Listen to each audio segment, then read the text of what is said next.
All right, FightHype.com here with the last lineal unified heavyweight champion from the United States, my man Hasim the Rock Rahman. Rock, man, great to see you today in the gym, see you working at DLX with fighters, staying in the sport. But I wanted to ask, as we talk about the sport, what did you think of Fury and Ngannou and what it meant to the sport, to boxing? I just think, it goes to show that anybody who over 200 pounds can hurt you, and you really can't underestimate any adversary. And I think Tyson Fury just thought he was gonna go in there and walk him down, get him out of there, and he got a rude awakening. And it was a bad look for Tyson. It was a bad look for the heavyweights. It was a bad look for boxing. You know, you being, one of the guys who held the heavyweight title, and he's considered the lineal champion, still carrying the lineage, you were once a part of. Did you take issue with how he performed against Ngannou? I actually do. I feel like, that was it was a bad look, and I think that, Tyson took himself out of one of the greatest heavyweights of all time ever conversation. You cannot let a novice come into boxing with 0 fights, put you down on the ground, and have an argument about who won the fight. If it's debatable about who won the fight, if it's even a credible argument, then Tyson did a disservice to his belt. He did a disservice to the heavyweight. And I like Tyson Fury. Tyson Fury was, arguably one of the best to ever do it. But I just think, he took a big hit with Ngannou.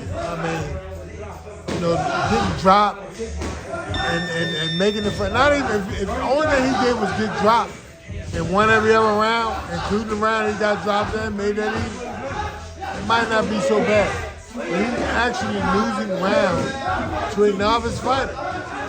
And that's just not something that one of the best ever would or should be on his resume. How much of what went down was Fury being sloppy?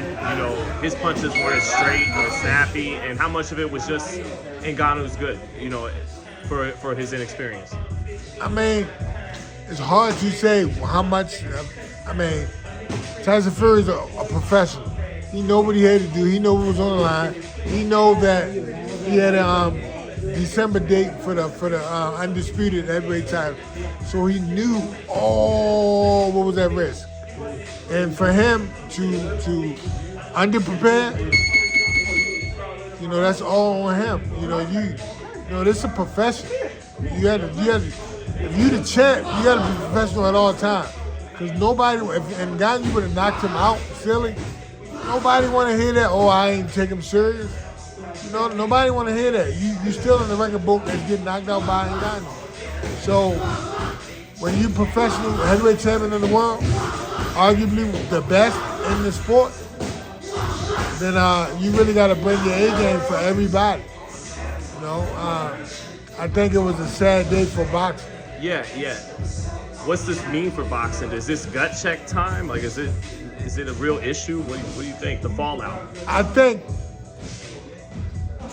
Ngannou's going to fight another top 10 heavyweight. If he fight top 10 heavyweights and they do what they're supposed to do with him, then I think it can be swept under the rug and Tyson just read a bad day. But if I feel like if he fought Wilder, he'd get knocked out in a round or two. So styles make fights and preparation make champions. I just think that Tyson wasn't necessarily prepared to the best of his ability. But that's Tyson Fury. He still showed up in the ring. He knew what was at stake. So he gave us his performance, and now you gotta live with the performance. You live with the highs, you gotta live with the lows. That's part of being a champion. Right.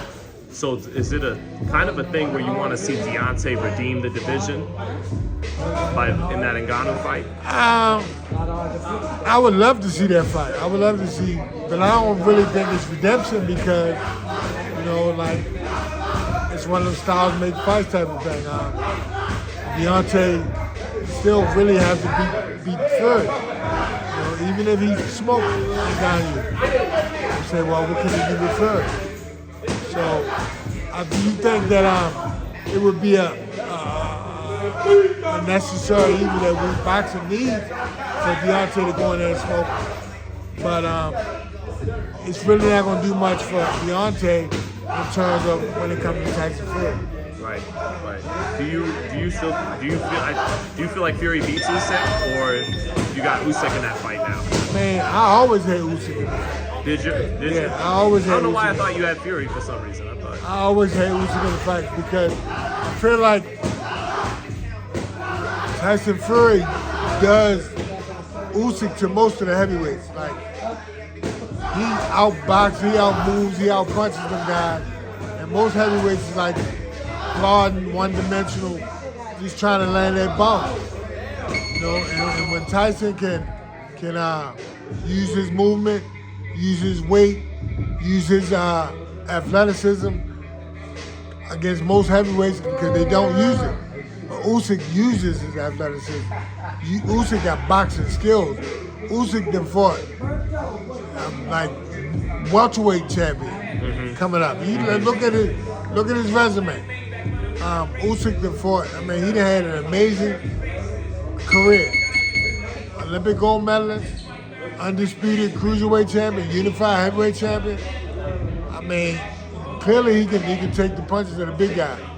So I like to see this fight. I think I favor Usyk in this fight.